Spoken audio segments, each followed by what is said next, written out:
And there we go. It's the premiere show.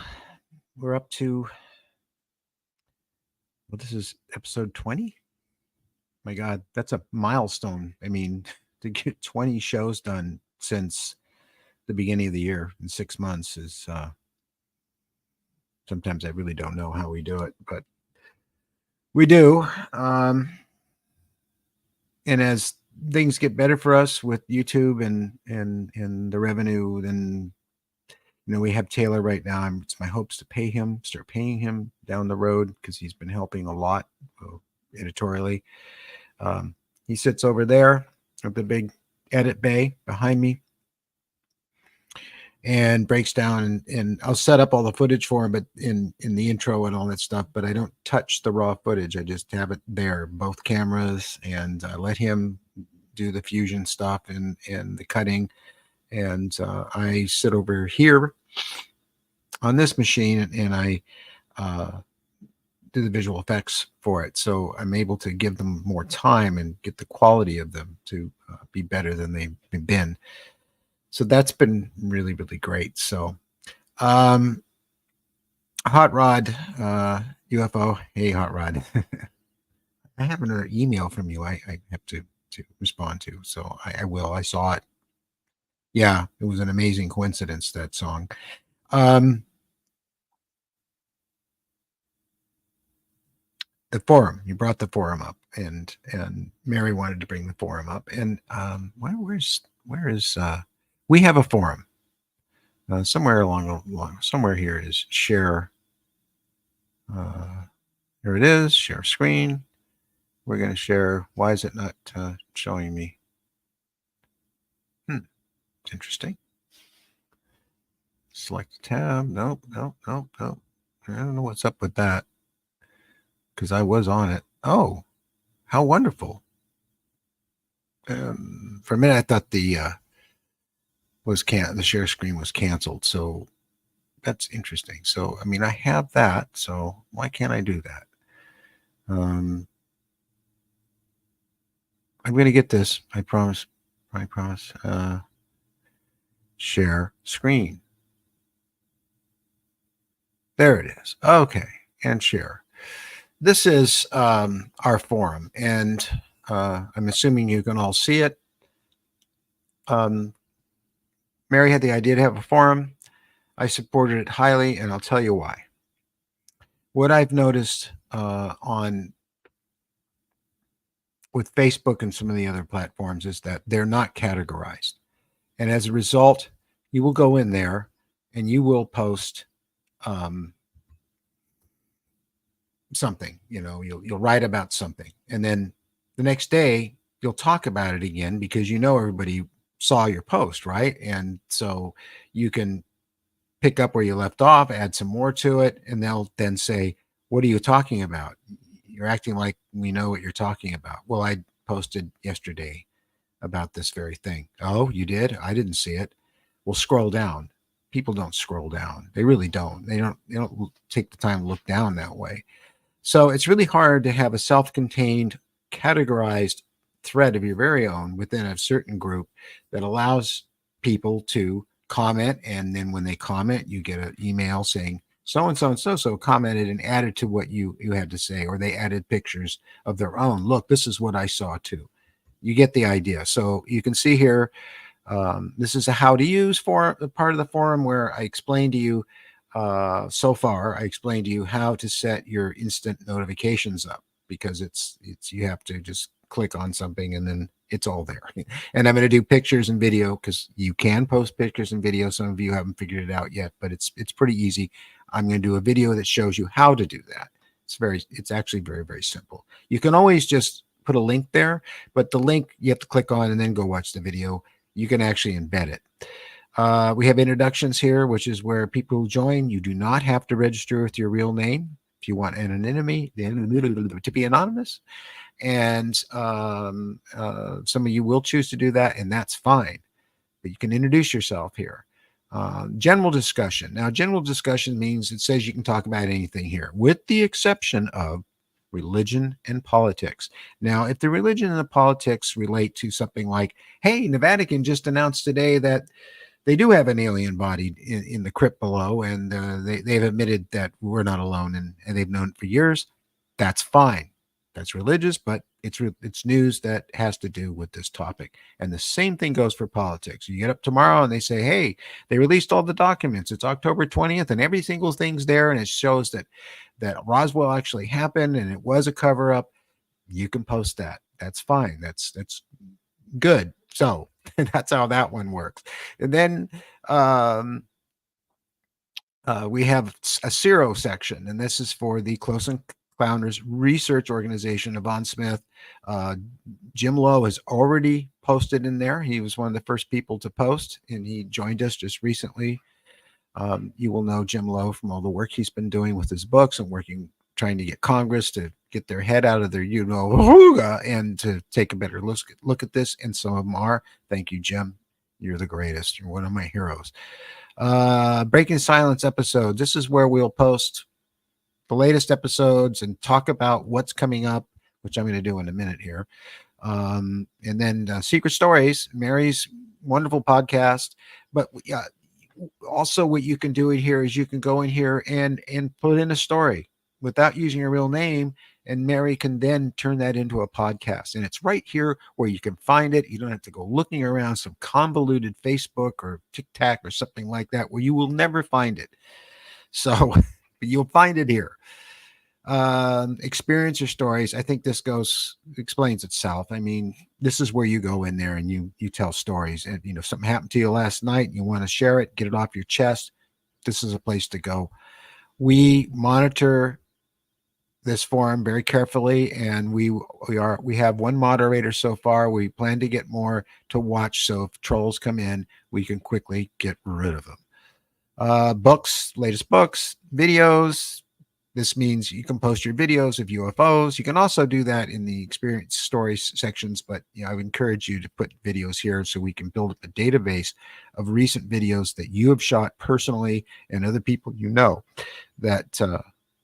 that look very legitimate and that were shot with their iPhones or whatever they had. So UFO and alien art, because that one is, I'm the only one posting in there. I'm going to try to get James Benjamin Pike to post some of his work there, but there's a lot of UFO artists out there. I'm not the only one, and either is his. And so you'll have there's a thumbnail, these small thumbnails. Any small thumbnail you see in this forum, if you click on it, it opens up like that, and you see the bigger picture. So I like this one. 2001 meets the Greys and the Monolith. Got to have it. So let me go back to home. What's left? Breaking Silence home. Books, moderator discussions. But that's it so far. There will be probably other boards and forums added to that. So now, how do I get back to where I was? Oh, there we are. Okay, so now I stop screen sharing, and of course the you can see Mary put up the link there to go there and join. It's free. I encourage you to do it. It's a great place for us. And the nice thing about it is that what I got on my chin, implant must have fallen out. Just kidding. It's a great place for us to go. It's our place. It's your place, and there's no Facebook to tell you what you can do and can't do there, or YouTube or anything. It's strictly for us, and we control it. We have the keys to it, and so if anything goes on there that you don't like, tell us about it, and we will take care of it, because we're here to protect you and keep you safe. So does everyone get what the forum's about and why it's really an important thing to have for this? Because, if we're going to have disclosure, and it looks like we are, and we're all pushing towards it every day, things keep breaking and cracking open. And I think that we all deserve a voice for our experiences, and that's a good place to do it besides the channel. So, and yes, we have Discord and those things too, and that's great. But I think the forum's a great way to, it's a great database.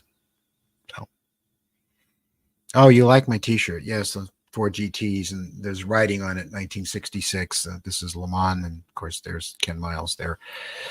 I do like. It's in my blood. My dad was super into it, and I was raised on it, and spent a lot of time in garages with real race cars being worked on, and that lovely smell, which is probably carcinogenic and not good for you, but it sure smells good to me. So I'm still here. Oh, good, Ann. And so if any of you have problems, I mean, it's easy to register and have it, but you wonder, how do I get my avatar? And all that stuff's in your profile. You can either upload it from a URL, or you can do it from your computer. Even though it's a free forum, eventually we'll upgrade it to if it does well, we'll actually pay the money to we'll have more storage. Right now you can only add 3 attachments per post. So if you reach that, you can go and make another post in the same thread and say, here's some more pictures, for now. But it works very well. I'm very pleased with it. And I miss forums, because I could always go back and find stuff. And if somebody commented or added something, I get an email and, oh boy, go look and see what they're doing. So there you go. Of course, tonight's show is Yvonne Smith, where she tells her story about how she got into this stuff. She talks about her parents. I as long as I've known her, I didn't know her parents were so open-minded about all this stuff. She talks about her experiences and the fact that she did have them, but covered it up all these years because of someone we all knew and loved, who recommended to her that she not share that, because it might not be good for her profession, her credibility. So, but now she feels that everyone else is coming forward. We're all coming forward, whistleblowers, us individually, to break the silence and to get the public comfortable with the idea that not everything that goes up comes down anymore. Just to be comfortable with where they are, in this amazing universe, on this ball of dirt floating in space, orbiting this somewhat hostile sun. It's a variable energy star, so it's been giving us trouble lately. I mean, it's just amazing. And people don't stop and think every day as they're driving to work, gee, I'm on a planet. All around me are stars, and it just, we need to come into that consciousness and stop being so grounded inside of some little box. Then you add the fact that we're not alone and never have been, and it's absolute, as all the whistleblowers and some of the scientists are now saying. Thank you, Harvard. It's time to get them comfortable with it. It's time for them to stop laughing and realize this is important. The most important thing that's ever happened in the history of the human race. So I'll stop. I've been going on and on about it. So, hi, Steve. Just found out that Dr. Greer does not believe in alien abduction. What military alien confused? Oh, geez. Okay, it's ironic that you bring that up, Brian, because last night we were watching X-Files, and one of my favorite X-Files was Run. It was sort of a joke one. It's the one where it starts off with these 2 young kids driving down the road,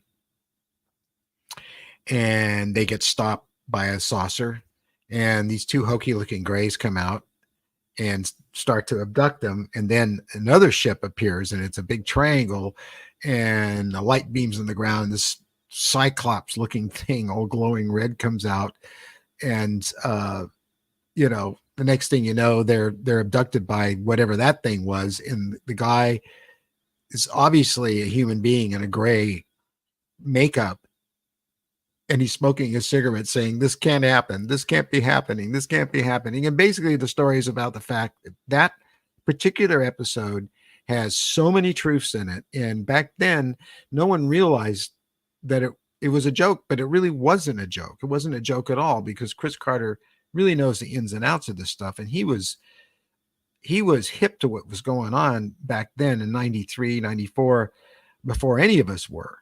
And yes, I do believe that our government has been falsely faking abductions and abducting people who have these experiences with an attempt, probably, and this is all theory, I'm not saying this is gospel, this is not the truth, this is what I feel, this is what I've heard, this is what I know from my own experience. They are trying to muddy the waters between us and the actual experiences we have. They're trying to find out information like what's happening to us.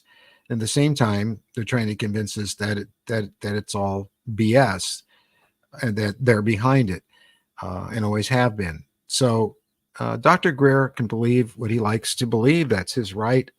I don't agree with him, because there is no way, when I stood in my kitchen back in 1994, 5, whenever it was, wide awake, going into the kitchen to get a glass of water or get some water from the refrigerator at 3 a.m., was a butcher block. You've heard me say it before, standing right in front of the door, right in front of me, where it should never have been. Very difficult for anybody to move the thing. It's so heavy. And it started moving. Its legs moved. And the next thing I know, I'm looking straight in the eye of something that looks a lot like that, even that color. And it looked at me, and I looked up and down at it. And before I could even move, it blurred and just went through the refrigerator, went through the wall. And that was it. There was no way that was a human being dressed, or a child, to look like a gray. And I don't think they had the ability to do projection quite that well. They might now, but not back then. Then I can go back even further. I can go back to 1958, when I was only 6 years old. And I saw the figures in my room and the lights coming in my window. And we didn't have helicopters back then with bright lights on them. They certainly made a hell of a lot of noise. And this was dead quiet that night. I can go on and on and on. We are definitely in contact with a non-human intelligence. I don't know anything more than that. I don't know its intentions. I get a feeling. I don't know where they're from. I don't get a feeling about that at all. Not really. It doesn't even seem to matter to me. I don't care where they're from.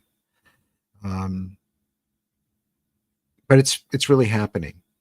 And then there's this weird mill lab stuff, and like I had, and it was a mix of them and human beings. So it could be possible, I say possible, that some of our people are working with them.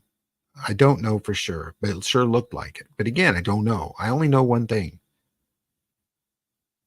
As Whitley coined it once in one of his lectures I was present at, we were looking for a title for my film. And he said pretty much what I said. He said, but something is there. And that gave us the title to our film, But Something Is There, which is about my experiences. And there's something there. And it's not the United States government or the Black Ops people or the Men in Black. It's non-human intelligence, and we're interacting with it. So, and if it was going to kill us, it would have done it by now. And if it was going to take the planet over, it would have done it by now, and all that stuff. So,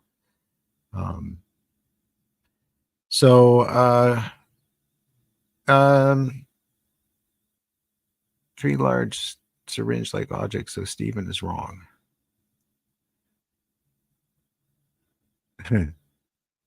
Yeah, they are very small, and it's really something, Catkins, when you actually see one consciously, and you can't get over the fact that it's so small. 3 to 4 feet tall is not very big at all. They're like little children, and they're very, very thin. So anyway, I hope that it didn't answer your question, Brian, because if I was going to answer your question, then I would know something for sure, the way Stephen Greer claims to. That's the thing. A lot of these people, they just think they're so convinced with their own theories that they think that they're fact based, and you either believe my way or that's it. And I would never do that to you. I'll listen to every single story. I'll listen to every person's opinion and perspective, and so will Mary on this subject matter, and we will keep an open mind. And that's why sometimes you'll see in podcasts and in interviews or storytelling we do on the show that there may be people you think are you may think that their stuff's a bit far-fetched, but who are we to cherry pick? I wasn't there. I don't have their experience. And to be honest, so many of these people, even the ones that I thought were a bit fringe, it's coming from me, right? I could see it in their eyes. You can see it. You have the senses. You have that sense that will tell you that Jane Fonda calls it the bullshit meter.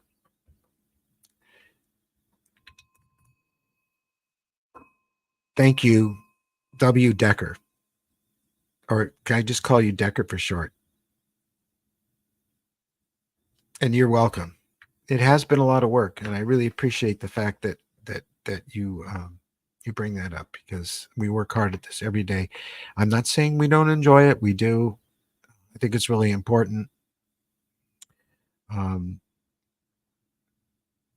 I got a email from James Lowe. You know who he is. We've had him on the show. We have had him both live here and on the episodes, the series. And he's a guy who's working nonstop at Disclosure. He's working his tail feathers off, and he's very much in support of us. And I'm very honored by that, because Jim is an amazing human being, and he's had his own experiences himself. So, but he really feels that the Close Encounters community, and I know Whitley will back me up on this, needs a voice. And so that's what we're trying to do. So you're very welcome, Decker. You are.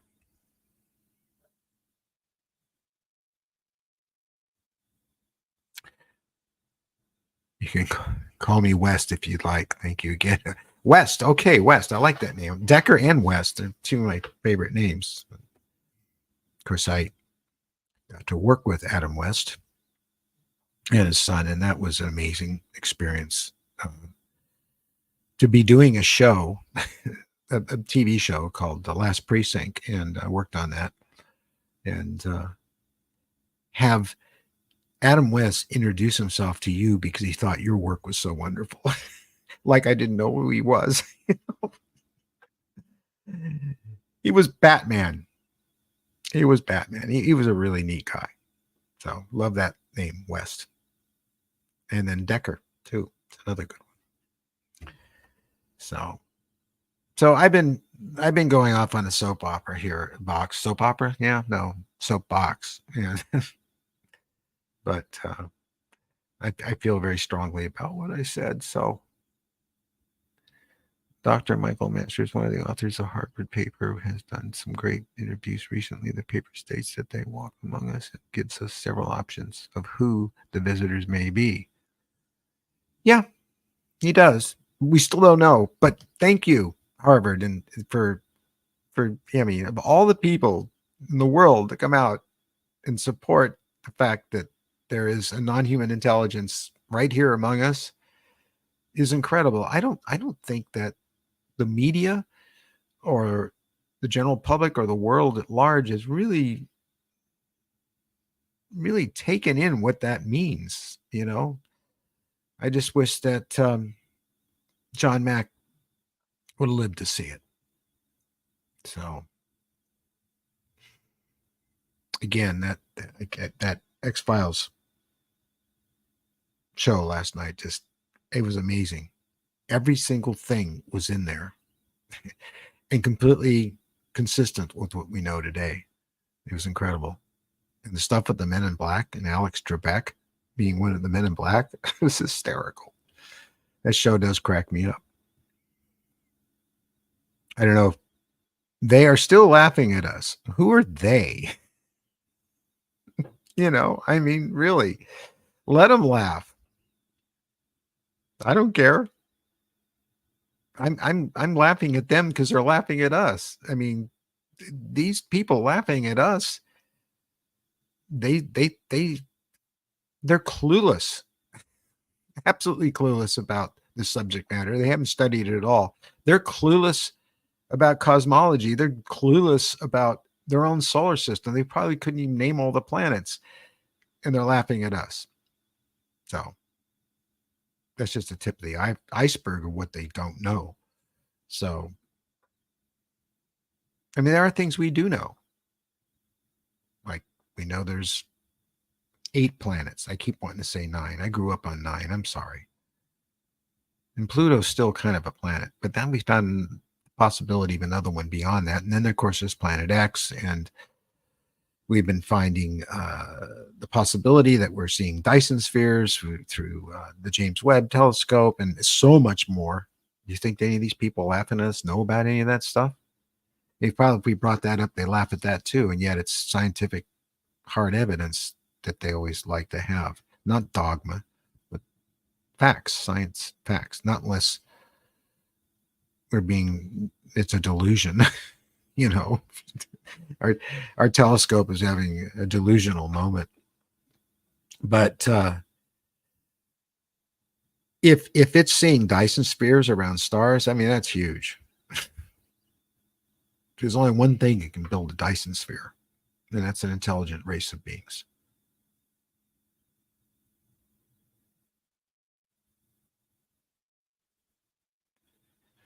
I respectfully disagree. I've had plenty of folks make that claim and toss me out my ear. Who were those folks you're speaking of, Pancho?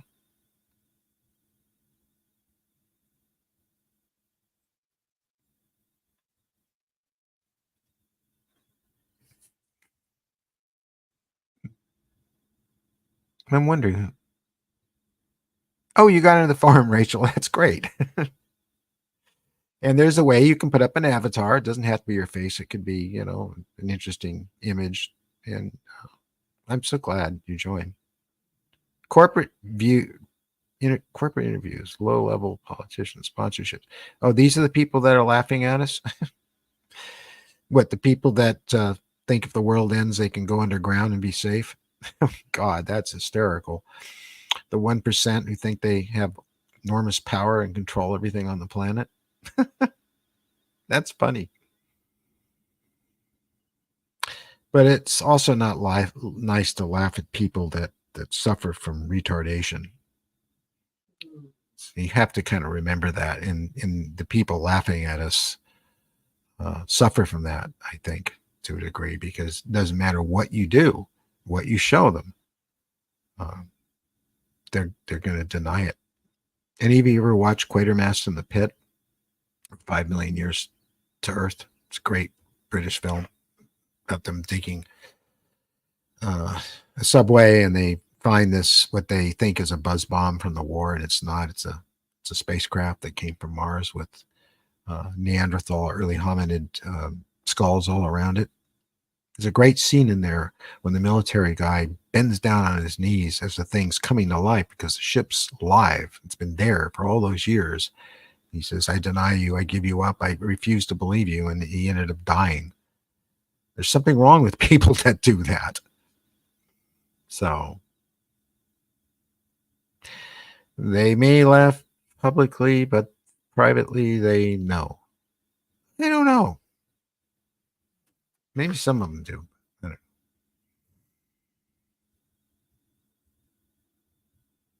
So I'm reading your comments. Is that okay? It went.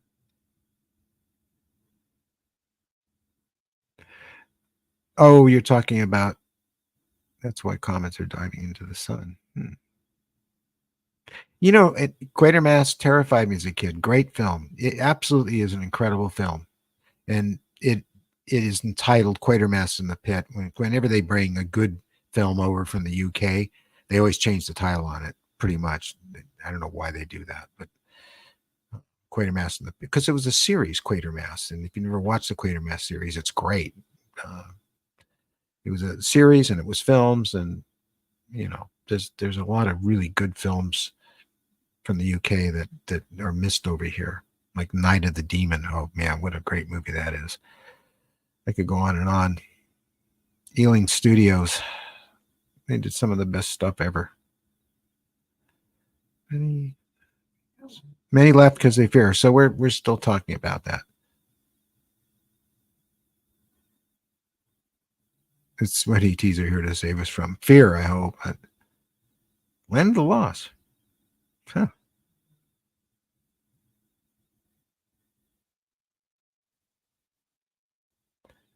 Well, there's that whole bit about people have to work so hard, and the 1%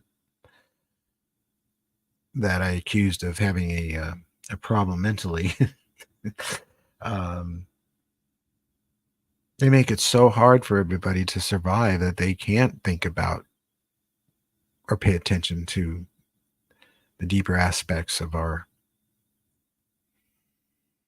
lives. It's like they want us not to be aware of certain things. They don't even want you to be aware of that you're on a planet. They want to keep your head down and keep you going to work and get in your cubicle, and you're being harvested. That's all they will care about. I forgot what they are called. Land of the Lost. The Slee Stacks. Yes, I remember all that. I didn't, I never worked on many TV series at all. Everything was movies for me mostly. So I sometimes appeared on like St. Elsewhere. I worked that show as a gorilla. I did a lot of shows as a gorilla, including the one with Adam West. Uh, Done many movies. Because see, I built very realistic gorilla suits, and so that was another thing I could do. Being a SAG actor, I could work in commercials and all kinds of stuff. So I did a lot of that. Members of the UFO and experiencer communities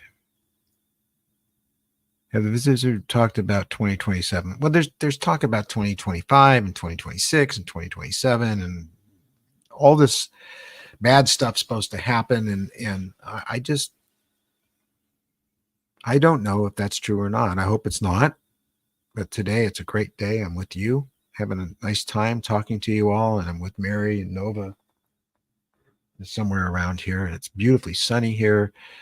And I think we really need to live for today and forget about 2027, because if what I heard is true about that, there's nothing we can do about it anyway.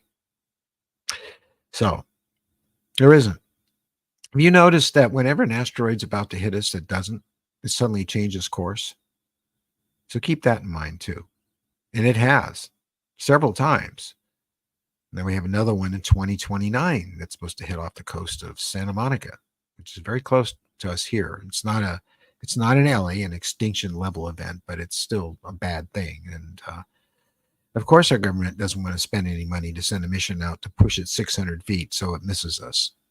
They're going to roll the dice with your life and bet that they don't have to spend that money and that it'll miss us. Nice people. Really nice people. So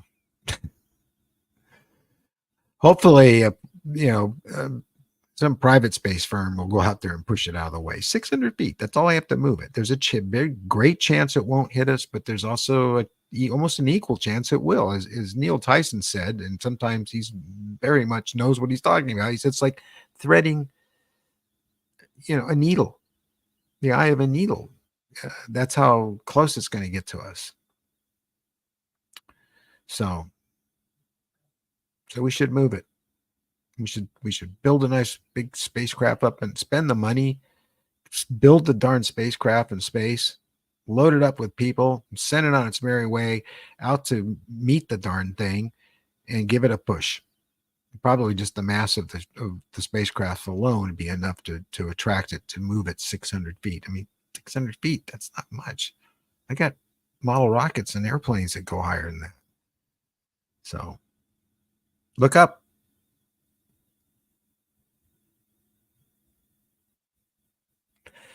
But when you think that some of this stuff you hear about might actually happen, then think again, because it's been said time and time again, and then it doesn't happen. And Whitley said this to me the other day. And remember that things like asteroids that were supposed to hit us didn't, because they suddenly changed course. So I guess there's somebody on board with thrusters or something. So, or somebody with more power than we have moved it. Or maybe we moved it ourselves and we're just not telling people that we have that capability. I'm not sure which one of those that is, but the truth is it did move. So, and we just don't know how it did it. Well, yeah, somebody's looking out for us. Now I feel that in my gut. I can't prove it to you. I don't care about proving it. I don't care about proving any of this stuff. It's just something that I feel. It's my experience, and I feel that something's looking out for us. I've seen people who had polio suddenly cured overnight. And I've heard of other stories just like it, but I actually witnessed that. And, you know, somebody's looking out for us. That's what I feel. And the thing is, too, you know, you hear these scientists and they're like, "Oh God, there's no one's psychic." And what is that guy named Joe Nichols? That skeptic. He's still out there, still causing trouble. There's no. What do you say? We have two types of psychics: the one who actually believe that they're psychic, but they're not, and the ones that are charlatans. But no one has psychic abilities. No one survives death. There are no UFOs here. And he'll go and just point blank tell you that stuff. Even if any of the things he was saying is not true, what the possible harm is there in people having a little hope to get them through life on this planet? Why would you take that away from them? I mean, that's really sad.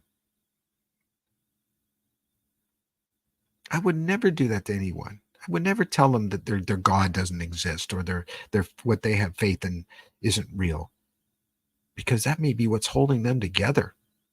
That may be what makes them turn to you and give you a helping hand when you're slipping off that cliff, because they have compassion, they have empathy, and that comes from having a sense of spiritualism, I believe. So these people that tell you that you're worm food when you die and all that stuff, I think they're very irresponsible, and I really think it's cruel, because there's no harm. It's not going to harm the world because people believe in something more or know something more. So that's how I feel about it. And that's why we're here, and that's why we're doing and talking about what we're talking, because we're supporting each other in with the hopes of a better world through our understanding of each other, our reality, our universe, Mother Nature, and all of that. Just freaking connect with it, people. Look up once in a while. Take a break. Connect with the earth. Connect with the cosmos. Because soon,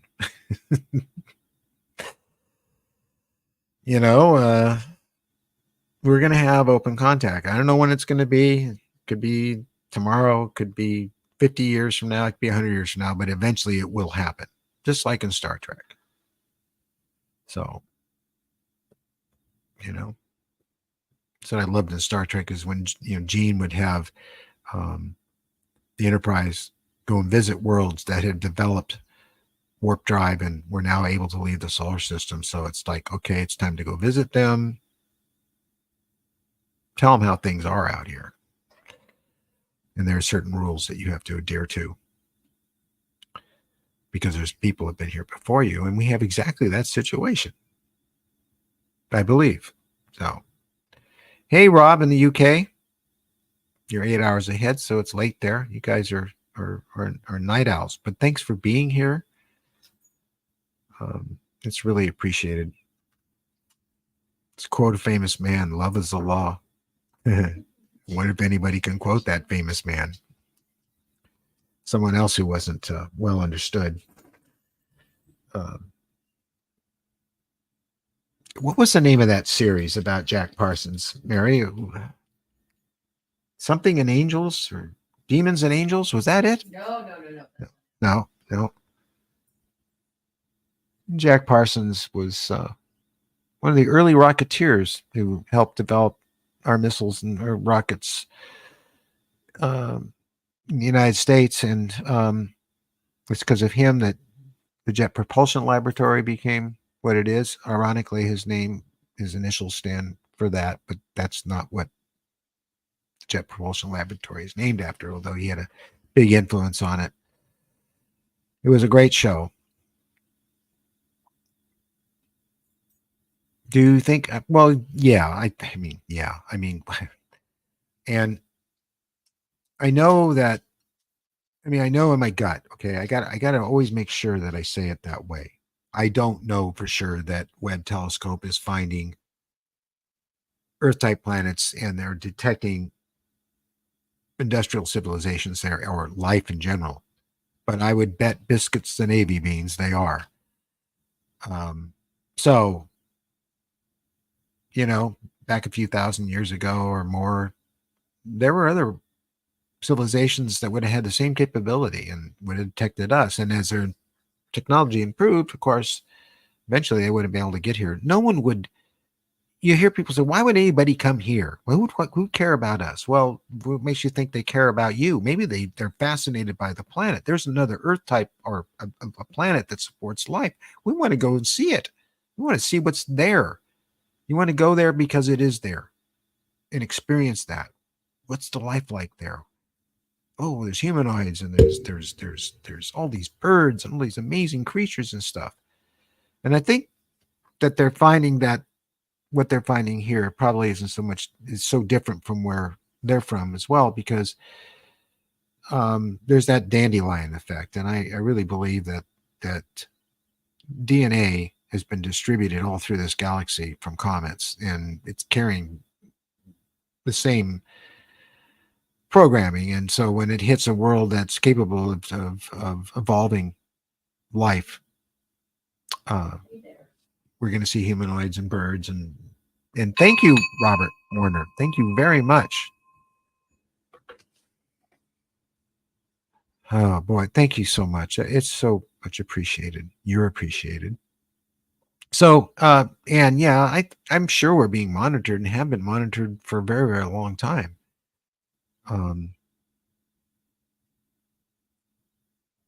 I would just bet on it. I would just bet on it. Well, hi, Robert, and thank you again. We have a lot of people from the UK here, and it's very much appreciated, and from Australia, and some from New Zealand, and some from here. Oh, and thank you, Anne. We got to get you out here and get you on camera. We really do. And Carter's got some experiences to share with you. We don't have her out here soon. We'll have her on the live stream too. So,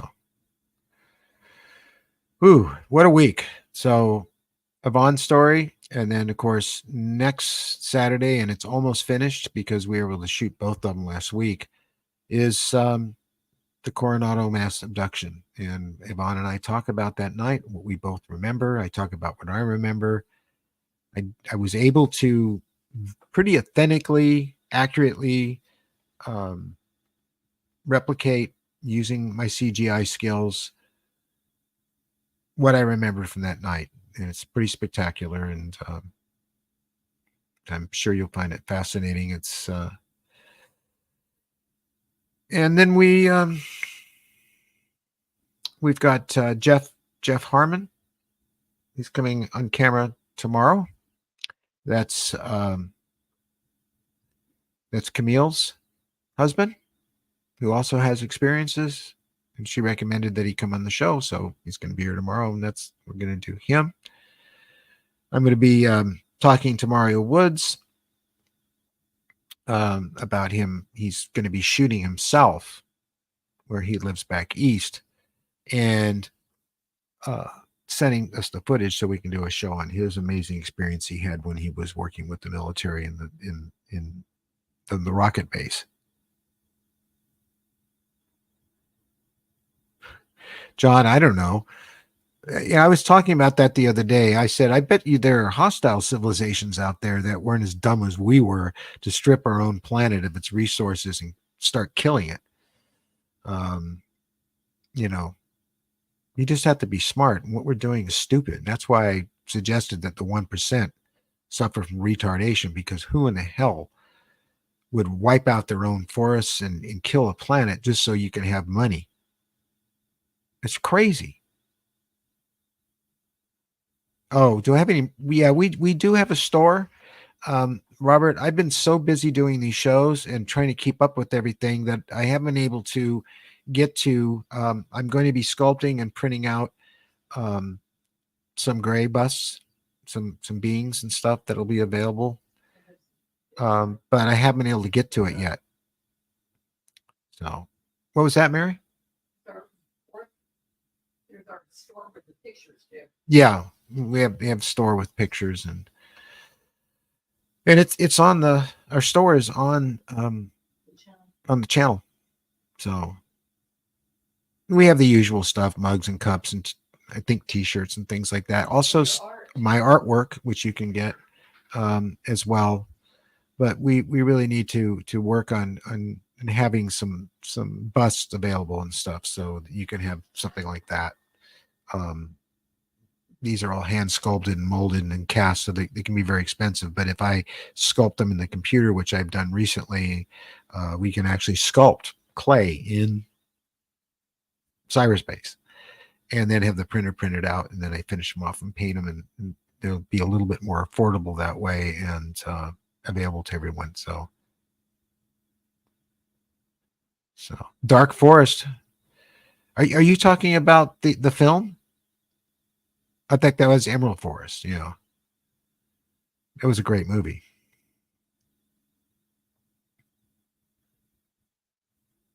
He'd love to do aggression. I can't afford stuff like that. Um, I got lucky because I was working with Yvonne and doing illustrations for her, uh, for what I saw and what her clients had seen, and in exchange, I was able to get regressions for free.